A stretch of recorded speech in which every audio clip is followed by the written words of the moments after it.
Hello students, हम पढ़ रहे हैं मौलिक अधिकारों के बारे में।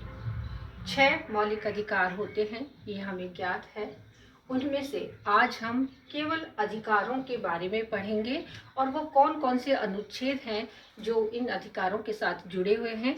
इतनी ही जानकारी आज हम इस वीडियो में देखेंगे, क्योंकि ये बहुत ही लेंदी चैप्टर है। मैंने आपको बताया था, तो एक एक अधिकारों के बारे में हम अलग अलग से वीडियोस में इनको बारे में पढ़ेंगे। तो आज हम जानते हैं कि पहला अधिकार कौन सा है। पहला अधिकार है समानता का अधिकार। ये अनुच्छेद 14 से शुरू होकर अनुच्छेद 18 तक है। ये कौन सी समानता है?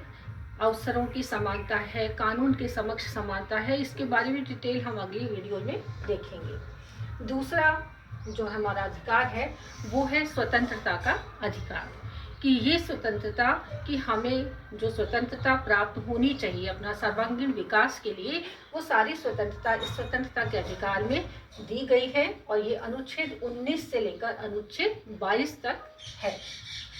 तीसरा अधिकार है शोषण के विरुद्ध अधिकार।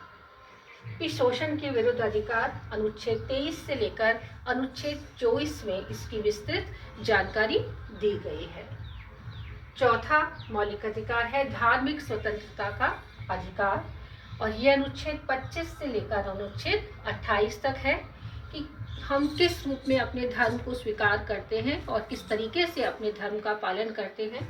ये सब कुछ धार्मिक स्वतंत्रता में आता है। अगला है संस्कृति व शिक्षा संबंधी अधिकार, अनुच्छेद 29 और 30, कि हम अपनी संस्कृति को बचाना हमारा कार्य है।